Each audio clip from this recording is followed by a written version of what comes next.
ಉತ್ತರ ಕರ್ನಾಟಕ ನ್ಯೂಸ್, ಇದು ಕನ್ನಡದ ಉಸಿರು. ಬಸವ ಕಲ್ಯಾಣದಲ್ಲಿ ಜೂನ್ 28ರಂದು ಕಾಡಸಿದ್ದೇಶ್ವರ ಮಠದ ಕನ್ನೇರಿ ಶ್ರೀಗಳ ನೇತೃತ್ವದಲ್ಲಿ ನಡೆಯಲಿರುವ ಬಸವಾದಿ ಶಿವಶರಣರ ಬೃಹತ್ ಹಿಂದೂ ಸಮಾವೇಶಕ್ಕೆ ವಿರೋಧ ವ್ಯಕ್ತವಾಗಿದ್ದು, ಅದೇ ದಿನ ಬಸವ ಕಲ್ಯಾಣ ಚಲೋ ಪ್ರತಿಭಟನೆ ನಡೆಸಲು ನಿರ್ಧರಿಸಲಾಗಿದೆ. ಬೀದರ್ ನಗರದ IMA ಹಾಲ್ನಲ್ಲಿ ವಿವಿಧ ಬಸವ ಪರ ಸಂಘಟನೆಗಳ ಮುಖಂಡರು ಸಭೆ ನಡೆಸಿ ಪ್ರತಿಭಟನೆಯ ಭಿತ್ತಿಪತ್ರವನ್ನು ಬಿಡುಗಡೆ ಮಾಡಿದ್ದಾರೆ.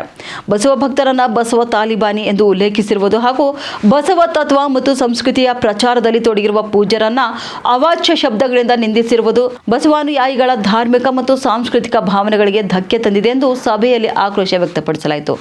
ಬಸವಾದಿ ಶರಣರ ಪವಿತ್ರ ನೆಲವಾದ ಬಸವ ಕಲ್ಯಾಣದ ಗೌರವ ಹಾಗೂ ಸಾರ್ವಜನಿಕ ಶಾಂತಿ ಮತ್ತು ಸೌಹಾರ್ದತೆ ಕಾಪಾಡುವ ಉದ್ದೇಶದಿಂದ ಕನ್ನೇರಿ ಶ್ರೀಗಳ ಬಸವ ಕಲ್ಯಾಣ ಪ್ರವೇಶವನ್ನು ವಿರೋಧಿಸುವುದಾಗಿ ಘೋಷಣೆ ಮಾಡಿದ್ದಾರೆ. ಇದೇ ವೇಳೆ ಜಿಲ್ಲಾಧಿಕಾರಿ ಹಾಗೂ ಜಿಲ್ಲಾ ಪೊಲೀಸ್ ವರಿಷ್ಠಾಧಿಕಾರಿಗಳಿಗೆ ಮನವಿಯನ್ನು ಸಲ್ಲಿಸಿ ಕಾನೂನು ಸುವ್ಯವಸ್ಥೆ ಕಾಪಾಡಲು ಅಗತ್ಯ ಮುನ್ನೆಚ್ಚರಿಕಾ ಕ್ರಮ ಕೈಗೊಂಡು ಪರಿಸ್ಥಿತಿಯನ್ನು ಪರಿಗಣಿಸಿ ಸೂಕ್ತ ಆಡಳಿತಾತ್ಮಕ ನಿರ್ಧಾರ ಕೈಗೊಳ್ಳುವಂತೆ ಒತ್ತಾಯಿಸಿದ್ದಾರೆ. ಶ್ರೀಮತಿ ಶಿಲ್ಪಾ ಶರ್ಮಾ ಅವರಲ್ಲಿ ಪೂಜ್ಯ ಅವರ ನೇತೃತ್ವದಲ್ಲಿ ಮನವಿ ಪತ್ರವನ್ನು ಬಂದಿದ್ದೇವೆ.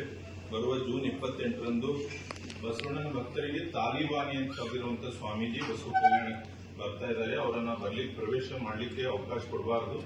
ತಾಲಿಬಾನಿ ಅಂತ ನಮ್ಮ ಎಲ್ಲ ಬಸವ ಭಕ್ತರಿಗೊಂದು ಮನವೊಲಿಸಿದ್ದಾರೆ. ಮತ್ತು ಬಸವ ಪೂಜೆರಿಗೆಲ್ಲ ಅವಾಚ್ಯ ಶಬ್ದಗಳನ್ನು ಬೇದು ಸುಪ್ರೀಂ ಕೋರ್ಟ್ ಅವರಿಗೆ ಚಿಮಾರಿ ಹಾಕಿದೆ. ಅಂತ ವ್ಯಕ್ತಿ ಬಸವಣ್ಣನವರ ಪವಿತ್ರ ನೆಲ ಈ ಒಂದು ಧರ್ಮಕ್ಷೇತ್ರಕ್ಕೆ ಹುಡುಕಬಾರದು ಅನ್ನುವ ಒಂದು ಮನವಿಯನ್ನು ನಾವು ಜಿಲ್ಲಾಡಳಿತಕ್ಕೆ ಈಗಾಗಲೇ ಅವರಿಗೆ ಬೇರೆ ಜಿಲ್ಲೆಗಳಲ್ಲೆಲ್ಲ ನಿರ್ಬಂಧ ಆಗಿದೆ.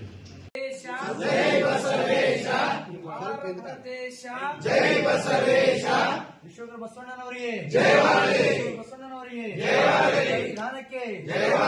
ಬಸವ ಅಂಬೇಡ್ಕರ್ ಅವರಿಗೆ